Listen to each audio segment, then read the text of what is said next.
Hi Neil. Hi Soaib. I, Welcome to the that's, very first session of Brands Decoded.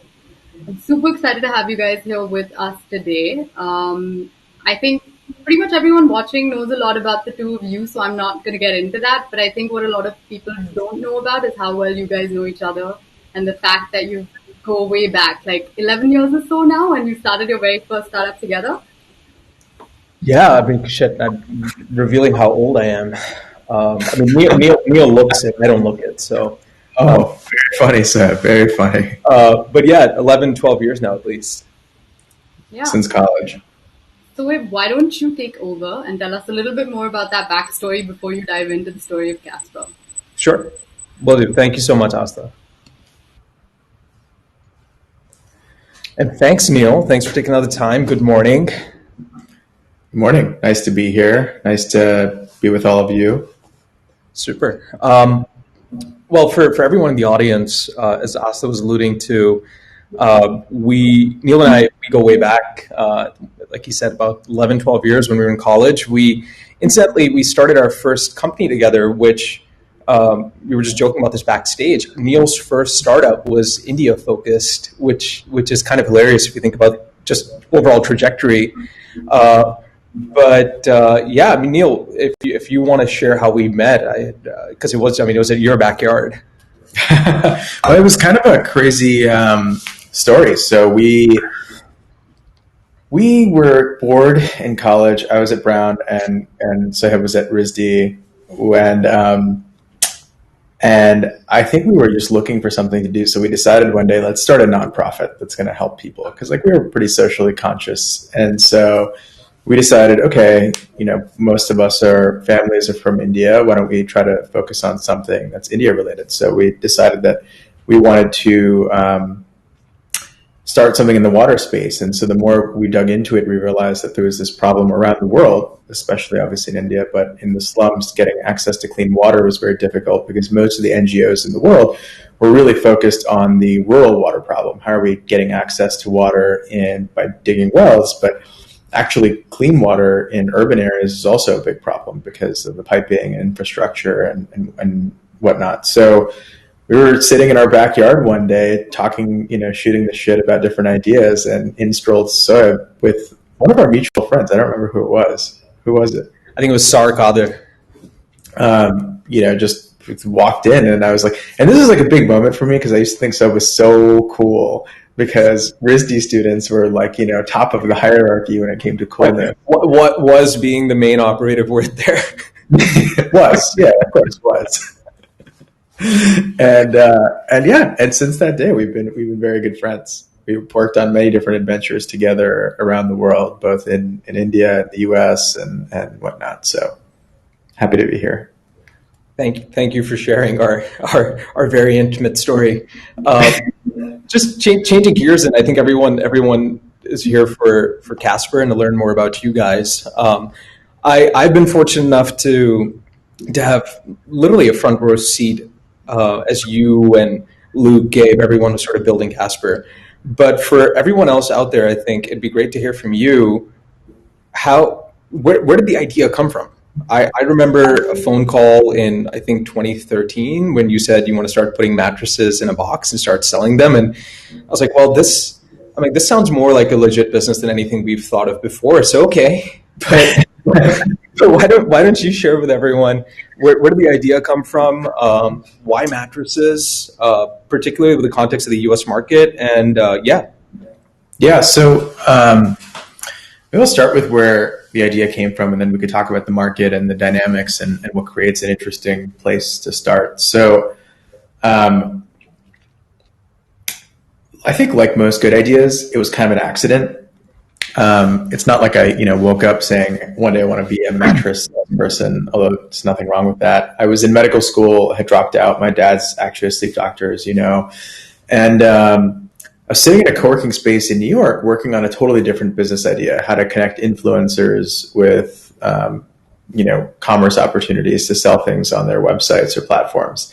And it wasn't really going that well. And I was sitting next to a guy in this co-working space who was telling me about how he used to sell mattresses online from his dorm room when he was in college. Now, like, what's crazy is when I brought that up, I was like, that seems like such a stupid idea. Like, why would anybody sell mattresses online? Like, don't you have to try it to buy it? And like, it doesn't even seem like a very sexy category to be working on.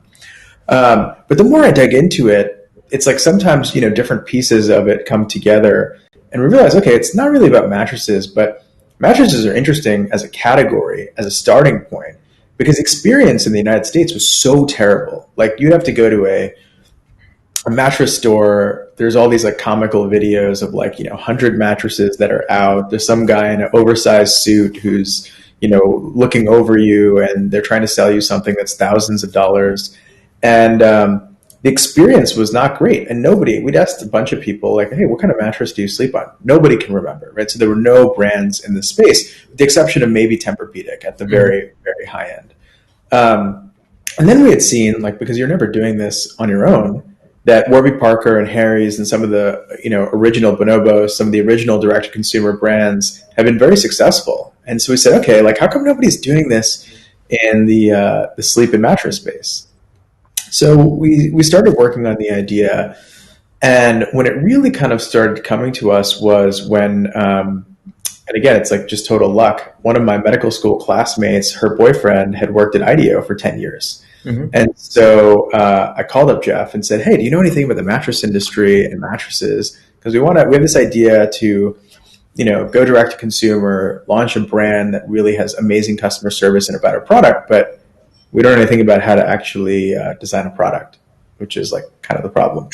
So it turned out that Jeff knew a lot about how to do product design. He went to Stanford and Princeton and worked at IDEO for 10 years. And so we teamed up. And I think the basis of the business really was two things: a really interesting market opportunity where there's an oligopoly. So two main manufacturers, Serta Simmons Bedding and Tempur Sealy Bedding, control like 90% of the market.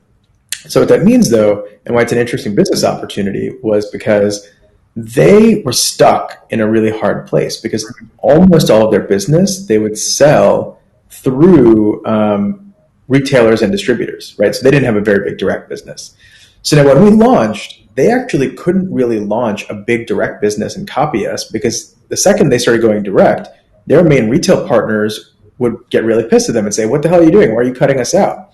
So it actually created this perfect storm environment where, we basically went unnoticed for the first few $100 million in revenue that we did, because they either didn't really see us because they were too busy doing their own thing, or they just like couldn't do that much about it.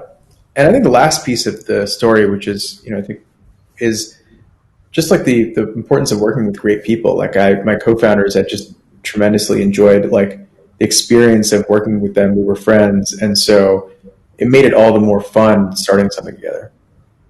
Cool. Again, I want to go back to that time. And, I want to ask the same question from two different sort of angles. One is, let's just talk about customers. How did you go about convincing, say, the first 100 people to buy a mattress in a box online? Because like you said, the American psyche back then, mattress is a touch and feel category. Furniture is notoriously, or at least in a lot of markets, is still notoriously bad on e-commerce. So how did you go about convincing those first 100 customers to try Casper? So it kind of started with, what's the value proposition to the customer, right? Casper, the original value proposition was a better product at a much cheaper price, amazing support, and the fact that at the beginning it was 40 days that you could have to return it, no issues asked. And the proposition was, why would you go into a mattress store and try something for 5 minutes? That makes no sense. You should actually try it in your home, try it for 30, 40 days, and then if you don't like it, we'll happily take it back.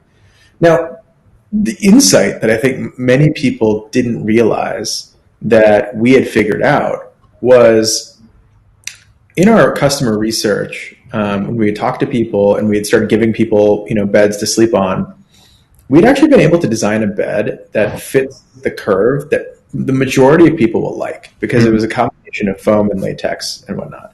And so what it meant was that by the time it's in your home, we knew that not that many people are going to return it, because it's actually like, it's an amazing product.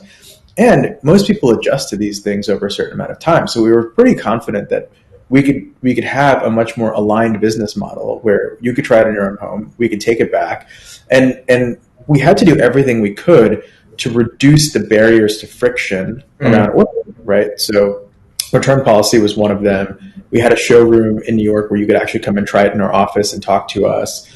And then it was our own involvement. Like there was a chat box that said chat with the founders. And so, everybody who landed on our website could chat with one of us. The phone lines went to us. It was just like a Google Voice number that would ring all 5 of us. And so I think a lot of the first 100 customers just were like these amazing early adopters who discovered us because of PR or somewhere else. But they had a very personal interaction with the company. Like we dropped off most of the first mattresses ourselves into their homes so we could see, oh, this is what it's like. By the way, if you have a problem, you can call me directly. And we still have some of those customers that call us today, when they have something that they need. So I think it was really about, that personal connection. That's an interesting question. I'm going to the second half of this conversation, I really want to talk about scale. So it'd be interesting to come back to this question and ask you how do you actually scale this culturally, right? Like we'll come back to that later. But the second half of the question was, again, absurd idea, mattress in a box. How did you sell it to investors? Nobody wanted to invest in it, truly. I'm sure for all of you that are working on, ideas, it was so difficult. I mean, first of all, like just the reaction like you guys and my friends had, which was like, you're dropping out of medical school to sell mattresses on the internet. Like that seems like the stupidest idea ever. and so it wasn't really a great starting place already to come from. And at that time, there was a lot of skepticism about the business model. Like in terms of, is it really going to be a repeat purchase? Can you make this work? It's a high AOV item that you're going to sell one time, which means that you have to be profitable in the first purchase if you don't have other things that you're going to sell people. Are there actually network effects in this business? And the biggest hurdle was just like, I think a lot of people couldn't conceptualize the idea that people were going to buy this product category online. And I think, like everything, right? Tesla proved it wrong. You can go and buy a $30,000 car online without ever having seen it. And so that was the original challenge. And what happened is we probably pitched 50, 60 different investors, and we didn't know most of these people. So it was always like, hey, do we have a friend who happens to know somebody? We pitch that person. They're like, oh, well, you should go talk to this person. So it's this very crazy network that you just have to kind of work your way through. Until one day, and this is again total happen chance, we meet this guy Ben Lear from Lear Hippo Ventures, and we pitch to his team, and his team is like, I don't know about this, but they go and bring it up to him in the partner meeting, and he's like, I love that idea, and I've been wanting to incubate a company that does this exactly. And so, by total twist of fate, we ended up jamming with somebody who loved the idea, and he wrote us our first check to lead our round. And even then it was really difficult because even once we had, we were raising like $1.5 million and we got 400,000 of it. And then the next million was just still really difficult piece by piece. It took us another 3 or 4 months. And this is, I'm sure you guys have gone through the similar experience where it's really hard when you're in that conceptualization phase because you don't have enough money to really create the product and the brand, right? That you need to show people. But then you also can't create it because you don't have enough money. And then people don't want to invest. It's like this whole circle of just like, how do I get out of this problem? And the way to get out of it is to kind of get enough people to believe that you can do it and then start building it. So then we started building out the brand and the product.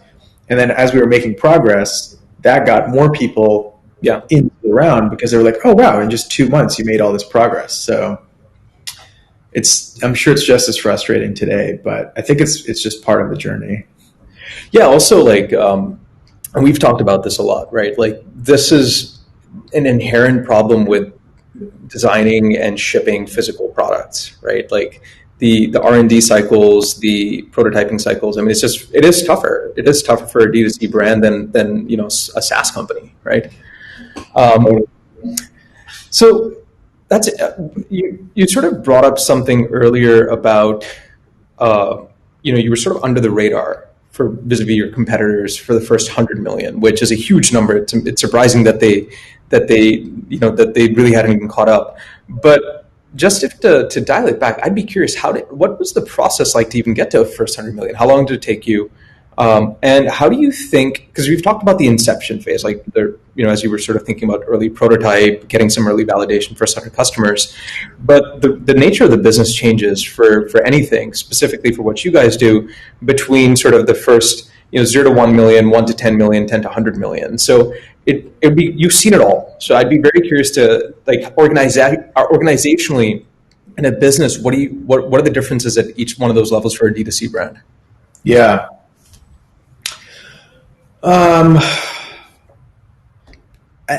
I would say is, for us, it happened in a very compressed timeline, and so there was a few things that are really important to pay attention to, that are really hard. Which is, at the beginning, you're just trying to get something out the door, right? So you haven't built any processes or systems or anything, right? So we didn't even have a warehouse to ship out our products. Like, we were literally just, we would pay a truck to pick up the products from our factory. They would bring them to our office in Manhattan, which was a second floor apartment. We personally would take them off the truck and put them in the office.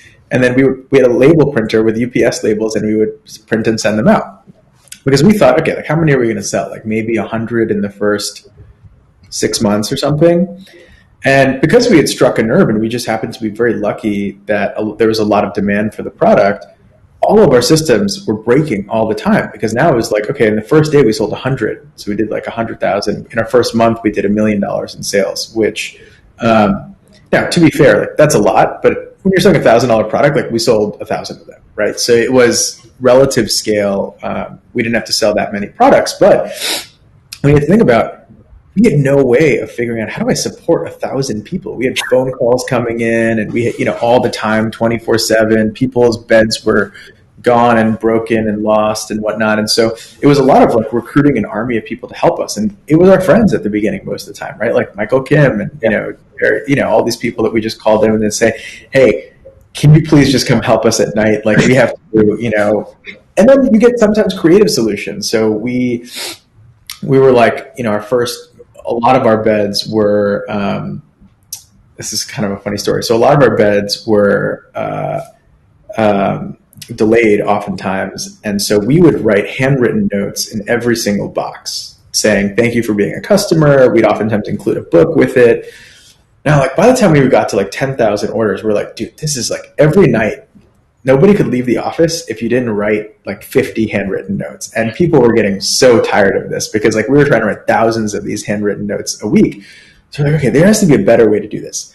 So I found one of my friends who's an entrepreneur in India, and he had created a service that could write these like robotically written handwritten notes. And so this allowed us to scale our experience, because a human could basically still write, like, they would copy your own handwriting and then figure out, how to get a robot to write it, which then enabled us to scale this operation to be a lot more personal to a lot more people. So sometimes it just forces you into these like weird creative situations. If I remember correctly, you were an angel investor in that company as well.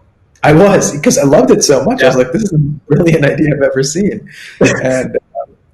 And so, sometimes there's a creativity involved. What I'd say is also, like, truthfully, the hardest part is around yourself, your psyche, and your management. Like, think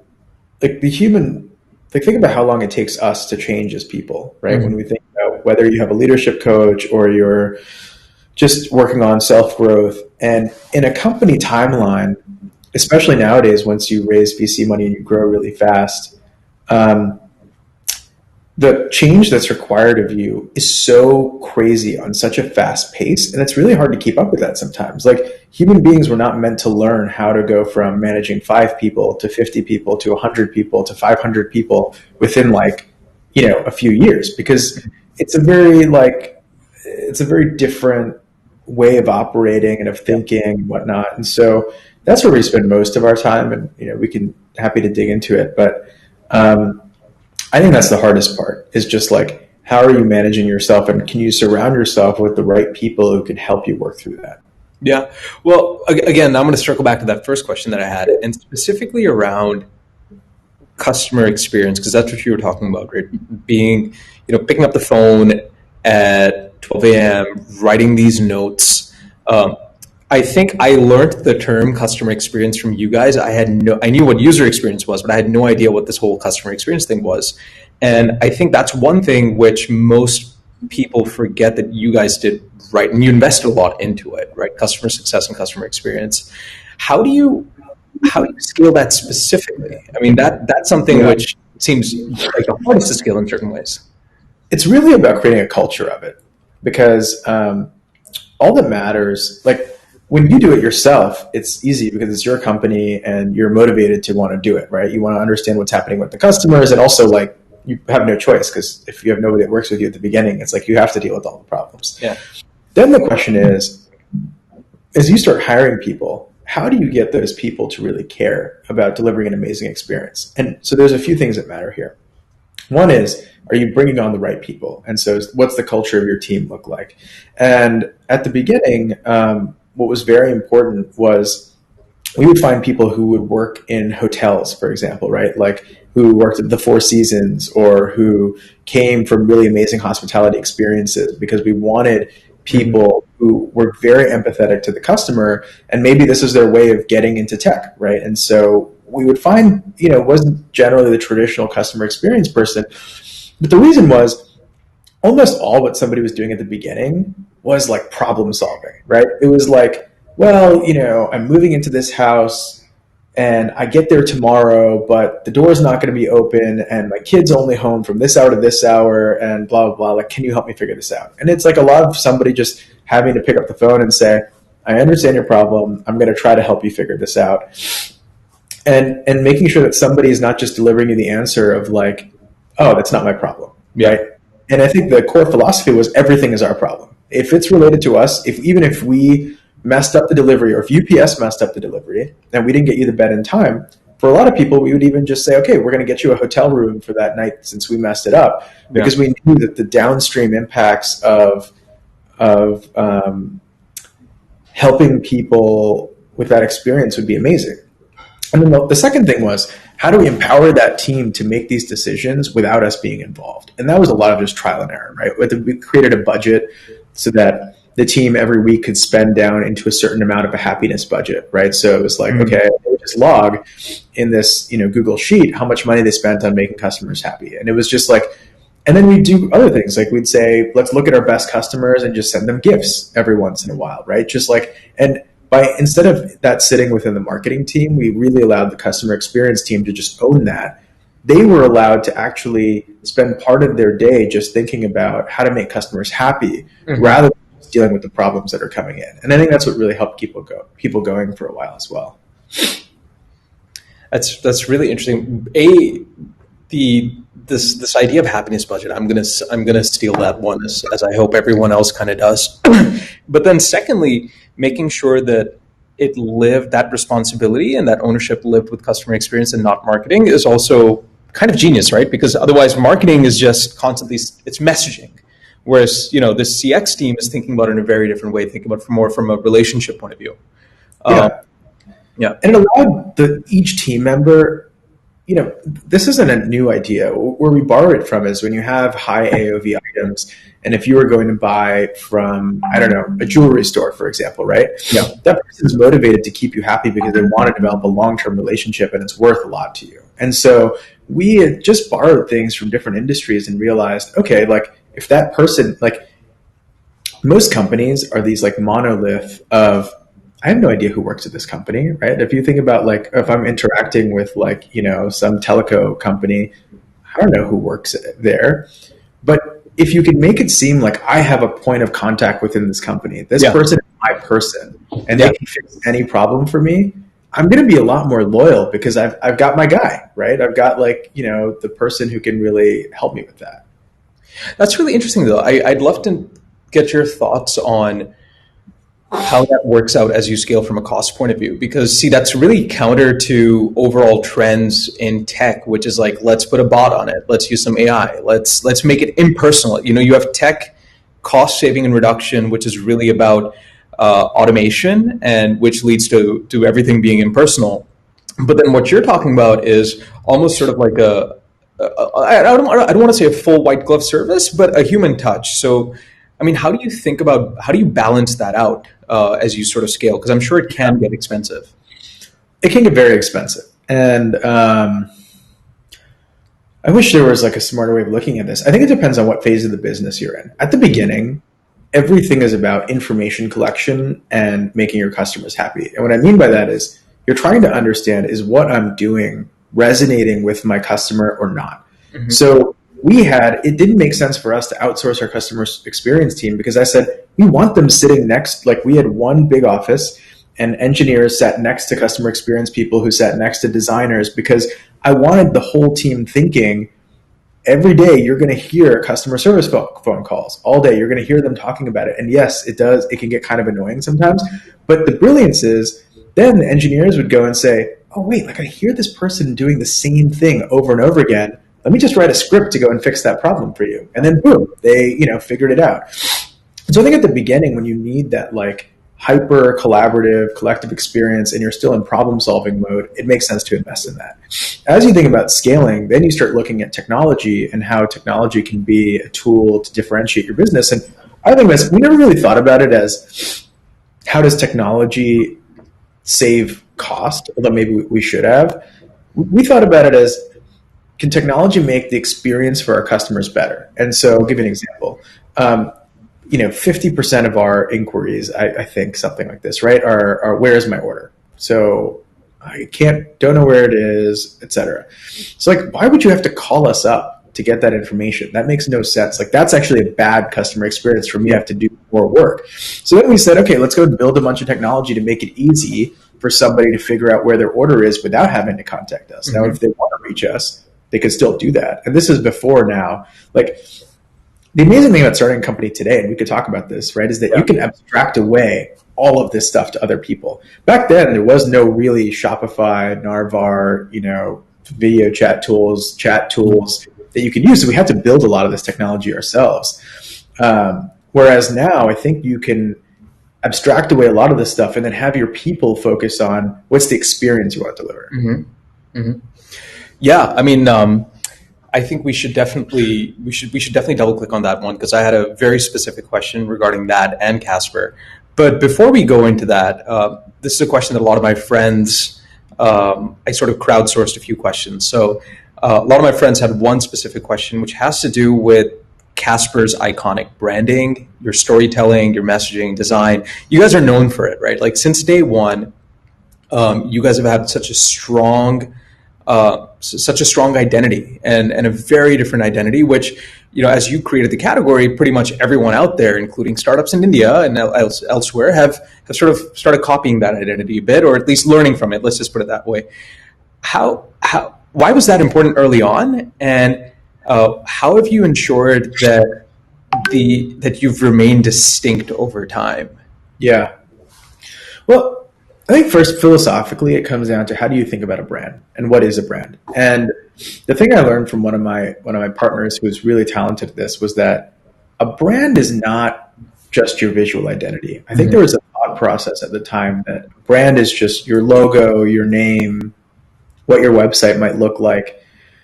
But there's this whole age and era now of, I think, the Mad Men style brand returning, which is a brand is like the identity of a company, right? What do they stand for? What do I think about them? And what are all the inputs that I get from the world about who that company is, so that I form this idea of, do I like them? Do I trust them? And for us, Casper, we needed certain things for the brand to do, right? It's a very high purchase item. So it has to be trusted, because you're going to spend the most money with us other than maybe your cell phone, computer, or car. So, it has to deliver this idea of like, this is a company I like and I trust. Simplicity is an important part of it, because the purchasing experience was terrible. And so we had to say, okay, how do I convey that? And then cool factor, right? How do I make somebody proud to own this category item and talk about the fact, wow, I just bought a Casper, I'm so excited. Nobody in the history of the world had been, I'm just joking, I'm being a little facetious here, but like nobody had been excited to buy a mattress before, right? It was like, oh, I have to go to this stupid store and spend all this money on this thing that, like, I don't even want. Yeah. So once you align on that piece of it, then the question is, how do I execute on that through all this other stuff? So when you look at our logo, for example, right? I have it here somewhere, right?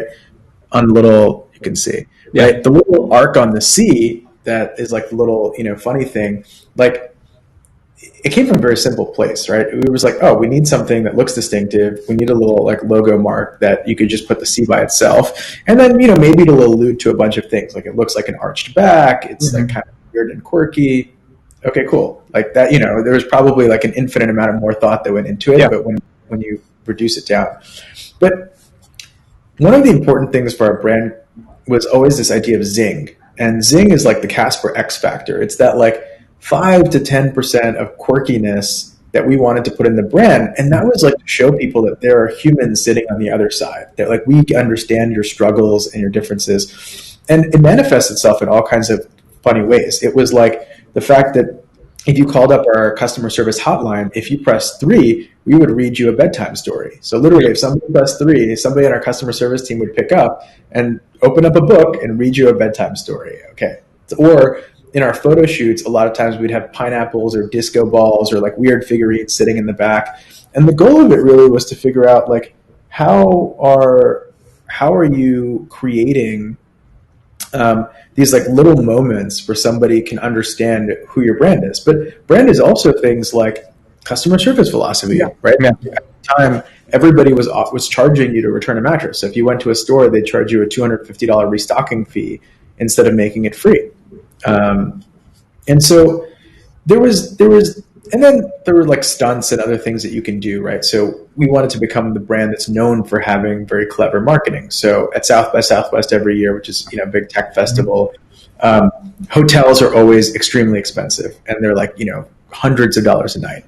So we took over the Standard Hotel or the Bunkhouse Hotel in Austin for that week and said, we're actually going to raffle off hotel rooms. So we're going to sell them for $30 or $40, super cheap. And you could book it same day and then they'll be fully tricked out Casper. So now that weekend there ended up being a storm. And so a bunch of people had to stay longer than expected and they had nowhere to sleep. And so in this moment, we became like one of the heroes of South by Southwest because all these people finally had a place to crash and we weren't going to price gouge them and charge them $1,000 a night. Yeah. So it's like little stuff like that where I think once you just understand how people think and how they work, you do those things, and the goal of those things is not just the people that are there, but the stories that are going to be told about it, whether it's through the media or the people that are there, the photos and social media, that then creates this aura of a brand for people. Got it. Again, just being mindful of time because I think we need to leave enough time for questions. I have 2 more questions. One is about what you alluded to earlier on how starting a D2C brand now versus when you guys started is very different, right? Like you keep saying engineering team, and I'm sure a lot of first-time founders over here, that's so foreign, like the whole concept of a D2C company having an engineering team. But what's different like 6 years ago and now? And if you had to start Casper today, what would you sort of do differently? That's a great question. And I think what's amazing is there's never been a better time to be somebody creating products for the world, right? You can launch as one person, you can basically launch the whole company because you can use Shopify or one of the, e-commerce tools. You can use MailChimp, or there are many different, marketing tools that you can build into place that you can use to connect together. There's CRM lifecycle tools, the Klaviyo, whatnot. For chat, there was only one solution back then. Now there's many different ones that you can put into place. There's even tools that basically can turn your web app into a mobile app very easily. Yeah. And so what's amazing is we've seen this world of abstracting out all these different parts of your business. Now, there's 2 interesting things here. One is if you're building products, it's a really interesting time to think about what are the tools that e-commerce companies or DCC brands are going to want to use in the future that are going to make their lives easier. So that's like the shovel strategy, right? Of going after that space. And then there's this idea of like, now to your point, like I've seen brands grow to hundreds of millions of dollars with 1 engineer, maybe 2 engineers, right? Not 100 engineers and product managers like we needed to, over time, build out all this different infrastructure. I think the other thing is the way people are marketing is very different. And so there was a time period where Facebook and Instagram were very efficient. Today, what I'd say is you have to look in other places because the auction dynamics are near perfect. It's really hard to hijack them and get efficient dynamics in the traditional marketplaces because Casper is not just competing against Casper. Casper is competing against every single person who wants to sell me something in my Instagram feed, which is everything. That's like this company, that's book companies, that's pen companies. So like our whole feed is just ads from different startups. And so that actually makes it much more expensive to acquire customers. And so you have to think, can I build community offline? Do I want to have stores? Am I using social in a very different way through influencers? But I think that's another big kind of difference from when we launched. Or potentially focus really, really heavy on mid-funnel and conversion, right? I mean, more so than ever before. Exactly. And then, to your point, because leads are so expensive to generate, whereas before, people were really focused on performance marketing and less on conversion rate optimization. Today, conversion rate optimization is more important than ever. And that's where we spend the majority of our time focused because leads are so expensive to acquire that the other way to reduce your cost per purchase is to get really good at that, right? So is that like making it really easy to talk to our sales or service team? Is that like making sure you're, like that capture and the hook to make sure that we can actually sell you something? Yeah. Like you have them in the store, sell them something, right? Like traditionally, as you would sort of do this offline. And that's what's crazy is like it's all just coming full circle. Yeah. If you walked into a shop in Bombay or whatever, like they're not going to let you leave without trying to sell you something, right? Well, they're going to order the tea and the samosas, and you're going to sit down there for 20 minutes, right? And you will walk out with something. Yeah. And you will walk out with something. And e-commerce stores could never do that before. Like you could visit for 2 seconds. They might have paid $10 for you to come and visit, but they had no tools to make sure that you stay and interact and learn. So this is interesting, and I'm going to segue into something that you were keen to speak about as well, which is, COVID and how D2C brands, but I think specifically I'd be keen to hear about how Casper dealt with COVID because it comes back to this whole online, offline. You had stores, you have a lot of doors, some of them had to shut. I'm assuming some are still shut. But you did some really cool things. So, what did you guys do? How did you guys sort of react to COVID, and what are some of the cool programs that you rolled out that have been successful? Yeah, I mean, COVID was really hard. When we launched, when it happened, we went public in February, and then COVID happened a few weeks later in a meaningful way. We'd opened up 65 stores this year. Or in the last year or so, basically. So we had 500, 600 people that were working in our stores that we had to very quickly ramp down. Now, what's hard is when retail was such a big part of our business, and there's some interesting things we learned from retail that I think all of you can really maybe think about, which was the data from our retail stores was incredible. We had seen that people were spending 30, 40, 50% more money in our stores than they do online. They're staying for longer. They have higher NPS scores. Almost every metric you can think about was right. So in some ways, what happened is when we had to shut everything down, we said, oh my God, what are we going to do? How are we going to pick up this part of the business? So what we started doing is we started testing into video. And that was a really important thing for us. Our team just kind of hacked together a bunch of stuff because we had some amazing product managers who said, what if we could actually do a few things? One, do video chats where maybe a customer service associate is at home. But two, what if you could be in the store? So we just have one associate who's in the store and you could video chat with them and they would take you on a shopping journey, showing you everything that's going on in the store. And I was like kind of skeptical about this. Right? I was like, who's going to do these video chats? But what's crazy is it was one of the most successful programs we ever ran. And now we continue to do that because people are like, oh yeah, like I could just talk to somebody from the convenience of my home. Like I don't have to go into the store and I basically get...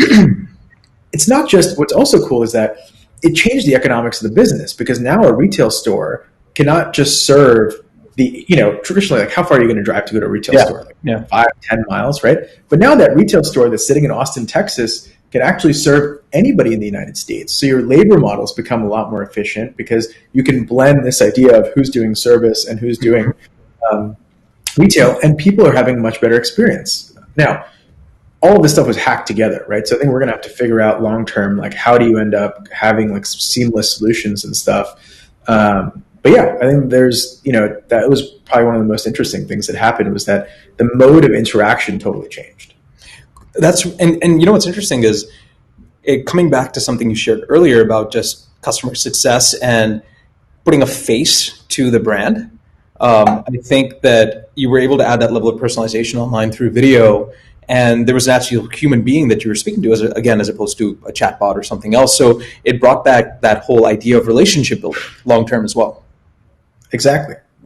Cool. I have a ton of questions, but then I just got the organizers just messaged me. There's a whole host of questions from the audience. So I'm gonna ask you a few. Let me pick. I have a few of them. I'm gonna see which one seems interesting. Thank you for sending questions. Yeah. Some of these are very very technical, Neil. I don't know if I should ask you these. That's fine. We could bang through them. Yeah. Okay. Cool. Let's just start from the top. What are the best practices to grow organically when you're bootstrapped? Great question. Versus spending on customer acquisition online.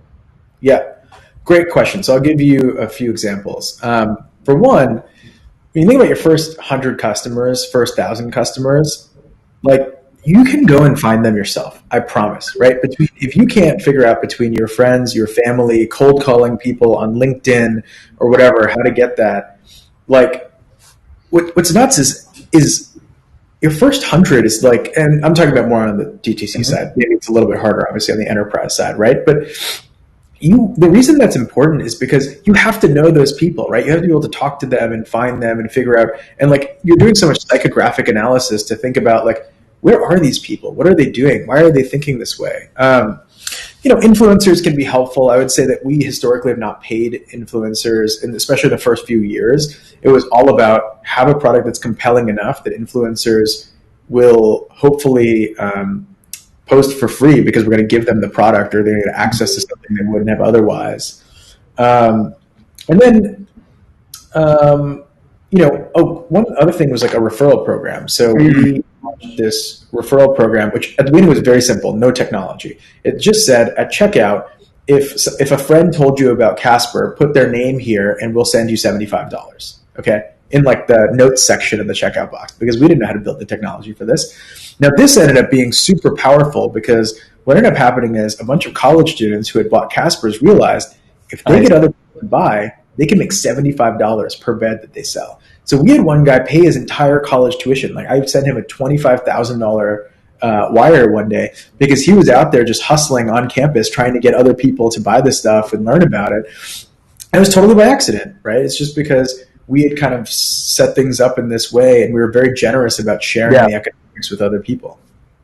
That's funny, because the inception, the idea itself also came from what Philip selling mattresses in college. So it kind of came full circle with the referral program. It was always there. The idea was always there. Okay, let's move into something a little bit more tactical. How do you mitigate high costs associated with shipping and returns? That's a great question.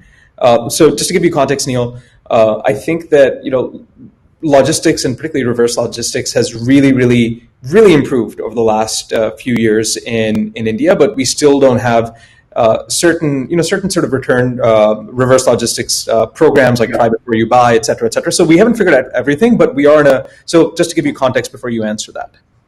Yeah. So two things are very important when you think about shipping and logistics. One is figuring out how important is it to your business, and are there other people's logistics you can piggyback on? Because we realized we want to be a product development company, so we didn't want to in-source the logistics at the very beginning. Now what happened is that's the reason why we decided to put it into a box, because we realized all the other mattress companies had to hire their own teams of people. So we just looked at what are the maximum UPS dimensions, like literally like within half an inch. We measured it out, and then we went back and said, now how the heck can I fit it into that thing, right? Like how IKEA does. Now, that totally changed the economics for our business, because instead of sending it, with 2 people in a truck, which costs $150 to deliver it, I could send it via UPS and it costs $30 to deliver it. So now, all of a sudden, on a $1,000 mattress, I got $120 back right there. And that money I could go back and put into marketing or other things. So one is, and similarly, I think in India, whether you're using, cut a deal with one of these other people, right? Can you piggyback on Flipkart or Amazon or other, some other businesses, logistics? Because on the reverse, on the delivery side, one thing we realized was, at that time, there were a bunch of these companies doing public storage on demand. So they come to your house, drop off some bins, you can store things, they'll take it away. Yeah.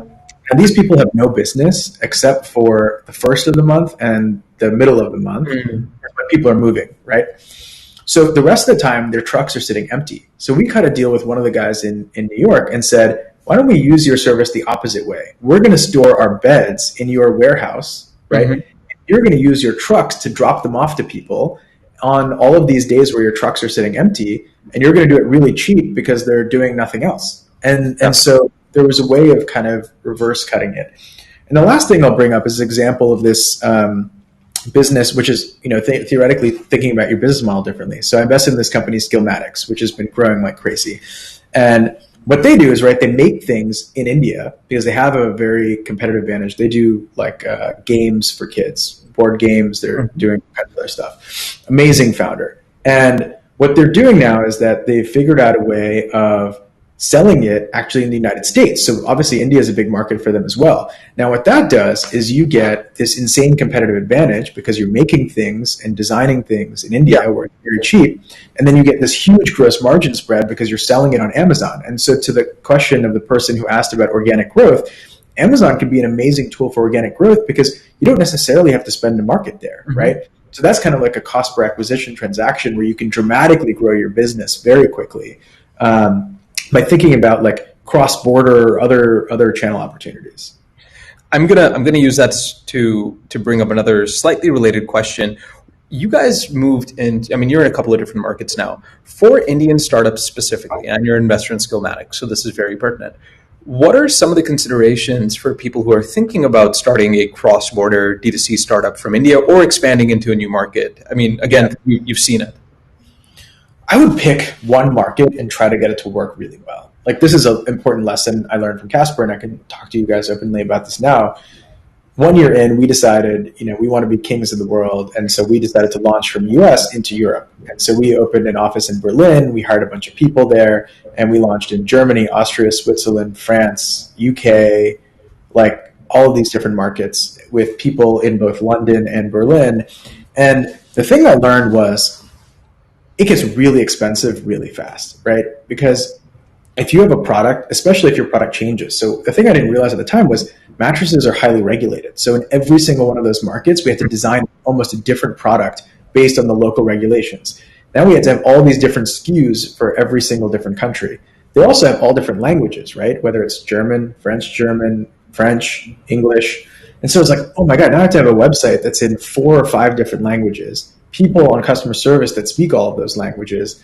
It was like way too complicated to get this business to work. Whereas the United States, what's amazing, and I think part of the reason why so many companies want to launch in the US is that they almost all speak the same language. Logistics is very easy. Tax and stuff is very easy. So it's not to say that every company should launch in the US, but I wish we had spent a little bit more time really thinking about, how does your product fit into this category, right? Is there a reason why you should win, right? Do you have better margins? Do you have better quality? Is there something that's that you can get that other people can't get? And then try to get it to work in one place first. Because if you get that model to work in one place, then replicating it is much easier than trying to do the same thing in 6 different places at once. And I think we've seen that, right? With some Indian startups now, some of the famous ones even that have tried to go so big and so quickly, and then you see that quality can dramatically diminish, and that comes back to the question of brand. Like, who are you, right? If people can't trust what you're providing them, your brand is worth nothing. Yeah, no, for sure. I'm gonna pick a very easy question for a follow up because I think that was I hammered you with like a few technical ones. What's the story behind the name Casper? It was our roommate's name, actually. So we had hired a branding agency. They locked us in a room, and we thought of all these stupid names. Like we didn't like any of them. And then we had a roommate named Casper with a K. And so we said, oh, that's kind of interesting. Like, why don't we name it Casper? And at the beginning, honestly, I hated the name. I was like, this is the stupidest name. I don't like it. But it grew on me over time. And we decided to change the K to a C. And part of it, now we tripped into this, right? Which was, okay, having somebody's name, really powerful, because actually it creates now this persona around the brand, because it's like, oh, Casper, like it might be a person. The person has personality characteristics, right? Like it actually is almost, and I think that's why you've seen, especially in the United States, so many brands pick people's names as like Oscar, Casper, whatever, where you can now build this association around who this person might be. Yeah. Okay. I'm just sorry. I got distracted. I got another message from one of the organizers about more questions. Okay. I'm going to combine two questions, Sure. Which are slightly related. One, with mattresses being, an expensive and at the same time not a high frequency purchase. Secondly, in the beginning, actually I'm combining three questions. Secondly, in the beginning, you had only one SKU for a very long time. How did you think about frequency? How did you think about retention? How did you think about repeat orders as you sort of scaled? And then you of course, eventually did introduce more products. But I knew it was a little bit later. I mean, at least I remember it was a little bit later. So I guess it was like a year in, and at the beginning, it was really just, you have to be, if you're selling one product, you got to figure out how to be first purchase profitable. And actually, that's been one of the best things that we've done as a company is we didn't get very cute on LTV. We basically said, we have $1,000 on this product, which means I have, $500 in gross margin, net of marketing. I've got whatever amount of money. That's your budget. So we do not exceed that budget on a blended basis. Of course, there are purchases that it's going to be different. Two was, for us, referral and virality around the product was like pseudo LTV, because we realized if I'm selling one product, the best thing I can do and the most efficient frontier for acquisition is going to be, if I've sold you this bed, Soaib, how do I get you to tell 3 more of your friends about this product so that they buy it from us? And so there was a lot of focus on just like, what else can we do, right? Can I send you a handwritten note? We would send all of our customers holiday cards every year saying, thank you so much for being a customer. We love you, et cetera. And sometimes we didn't even put a coupon code in it because we just said, you know what, we just want to keep reminding them that you're part of the family. And then thinking about like, what is it? That's, somebody asked a question about our content marketing. A lot of the original content marketing, whether it was the blogs that we launched, Ben Winkle's, that was it was actually like a news site that was all about things related to food. Yeah, I remember. Magazines. It was all around how can we continue to get engagement, even though you're not going to buy something from us. But the end goal is that eventually we'll have more products that we can sell you. And hopefully you can tell more people about it so that they'll continue to buy mattresses from us. Slightly related. By the way, I love the idea of not trying to get too cute about your LTV. So you didn't lie to yourself and say. I mean, it's hard, right? Like, what are we going to say? People are going to buy 1.3 mattresses on average, and so like you can bleed a lot of money very quickly that way. Oh, one last thing I'll say on that point was. Also, if you can think about how to architect your supply chain in a way that gets you negative cash conversion, it can be very powerful. So what happened is in the United States, because we were manufacturing there, we would sell a mattress to you today. I would get the money from Stripe or Braintree 2 days later, right? Mm-hmm. And what? I wouldn't have to pay our manufacturer for the product, even though they were drop shipping it to you, for 30 to 45 days, mm-hmm. which meant that we were floating 45 days of cash almost all the time, which meant that as the business was growing, our balance sheet got bigger and bigger and bigger and bigger because we were basically allowed to keep a month or more of cash, which meant that we could keep reinvesting that in marketing. And so, again, that was not necessarily like something that we realized was so powerful early on. But if you can figure out a way to do that in terms of negotiating with your suppliers to get a better economic arrangement, it can mean that you can raise a lot less money or think about how to deploy that into different places much more effectively. I think that's a great suggestion. So if most manufacturers in India, most suppliers, most vendors, you can figure out, our smaller companies are a bit tougher, but 30 days, 60 days, even 90 days is possible in India as well. Yeah. Right, which is crazy to think that okay, if you could increase your run rate on a basis by 3 months, but every single month add more to it, like that's insane. Yeah, yeah, for sure. That's a great suggestion. R&D. How did you guys manage R&D costs early on? Um, it helped to have a co-founder who was experienced in this. We look at the beginning. It was like we don't have to. We didn't. Now we have Casper Labs, which is this like insane place where we're doing crazy R&D, and we spent a ton of money building it out. And we have tons of people there. At the beginning, it was me and Jeff in Providence, Rhode Island, because he was a professor working at both Brown and Risdy and stuff. And we opened up this like rinky-dink little office, and we just build stuff ourselves. We would get slabs of foam, we'd glue it together ourselves. There are lots of things that you can do yourself, which maybe in the technical way is not as great as what you would want. But at the beginning, when your list of ideas is this big, you're just trying to hone in from like 100% to 10%, right? And most of that you can do without very sophisticated equipment. It's the last bit. Like today, now we're optimizing for the last 3%, the last 5% in terms of how to make it better, which requires a lot more equipment. The other thing is, just beg people to do this stuff for free for you. Like our manufacturers was so hard to find somebody who wanted to work with us. But once we found the person, we got them to do a lot of free work for us in terms of research and development, product stuff, because we convinced them if we're successful, you're going to be successful. And we didn't pay for a lot of that stuff out of pocket. And so then you can defer some of these costs into the future by having a partner who can do something for you. Yeah. And if I remember correctly, that manufacturer stuck around for a very long time and has become very successful now. Very successful. All right, I think we have 2 minutes. I'm going to ask you one question. There are a lot of other questions from the audience. Unfortunately, what's the best way to reach you if anyone wants to follow up and ask questions? Yeah, you can hit me up on Twitter. I'm just at Neil Parikh. All right, super.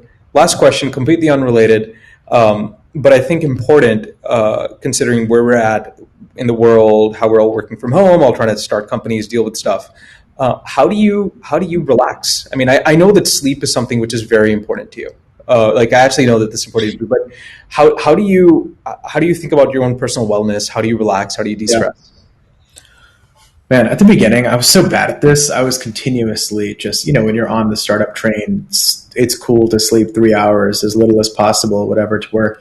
Over time, I've just gotten better at like multimodal. So, meditation has become a big part of my life. And I'm the type of person where I don't do it every day. I, in fact, probably there are times where I'll do it for a week and there are times where I'll stop doing it for a long time. And so, I've come to realize that I just have to be less hard on myself. Like there are going to be times where I'm doing amazingly great and then I fall off a cliff, right? Because I've gone out with some friends one night or something has happened where you like totally, change your rhythm and your workload and whatnot. And so, and then I would also think about your mental health and really take care of that. Like it's one of the most important things that you can really be thinking about is, whether that's finding help or finding friends to talk to, or just making sure that you are able to vent about the things that are going on and not internalize all of this. Because when you're a founder, so much of this is your entire life.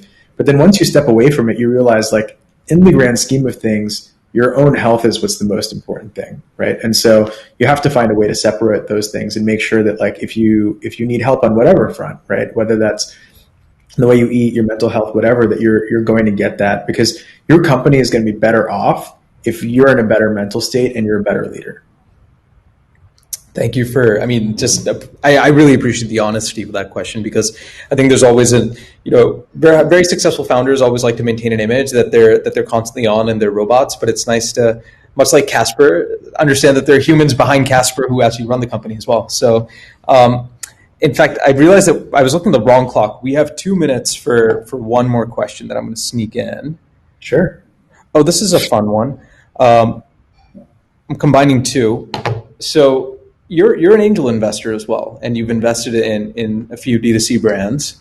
How do you think about what do you look for when you what is exciting for you? What's interesting in a D2C brand today for Neil Parikh?